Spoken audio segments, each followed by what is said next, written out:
Perth mother has been hauled before a court for smacking her 9-year-old daughter with a wooden spoon. A judge has ruled that she used unreasonable force, but the mum says it was done in a moment of frustration with her daughter's behaviour. I haven't been the same since, so yeah. A split-second decision to smack her daughter with a wooden spoon landed this Perth mother in court, charged with assault. I haven't been the same since, so yeah, crying and shaking, mortified. 35-year-old Tanya hit her daughter on the backside with the cooking utensil, but when someone noticed a bruise on the 9-year-old, she was questioned by police. Then I panicked, and out of frustration, having a lot of difficulties with her behaviour, just had a moment of frustration. Tanya had repeatedly told her daughter not to eat the hamburger meat in the fridge.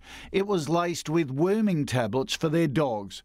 When she caught her eating it, she says she hit her to stop. You have to have discipline to an extent at home. She received a suspended fine of $750. The magistrate saying, "I am satisfied this is unlikely to happen again." Tanya admits the smack was hard, but insists she's a good mum. Yeah, I'm a great mum. You know, I'm there for my daughter. I'm there. She's always had a roof over her head. She's always been fed. She's always been clothed. She's always been loved. Tanya says the charges and the court proceedings have torn her family apart, while the story has divided the nation. OK, so we shouldn't talk about this case by itself because there are so many issues involved, but the subject generally. Sunrise parenting expert Michael Carr-Gregg joins us now. Michael, is it ever OK to smack a child with a wooden spoon? Not according to the law, Koshi. The law provides for something called reasonable chastisement, and if you hit somebody with something like a wooden spoon or you hit them on the head, that is deemed not reasonable, and you are likely to be hauled before the courts if someone dobs you in.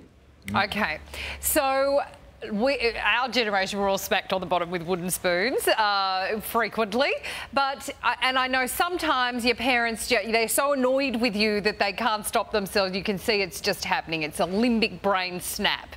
How does a parent stop themselves from going too far in that scenario?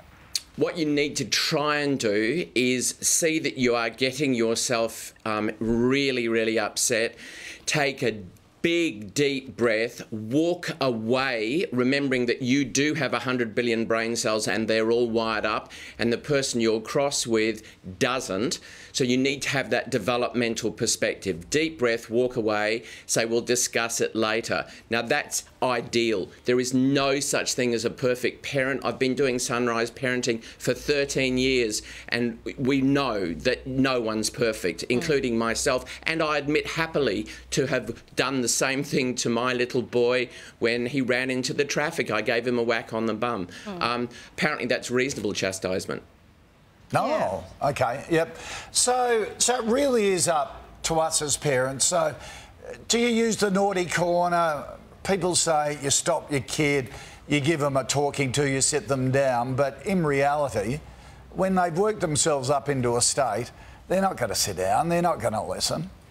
The idea is that you reinforce good behaviour, so you praise it when it happens, and you do use time out. We're not allowed, apparently, to use the term naughty corner anymore. It's now the thinking pillow, Koshi. Oh, for God's sake. I know you're not woke enough, but I will continue to call it the naughty corner because I couldn't give a stuff that anybody else says. Well, if you're doing it, we're doing it because you're the man. Exactly. You are so woke. Apparently. Thank you, MCG. Pleasure. All right.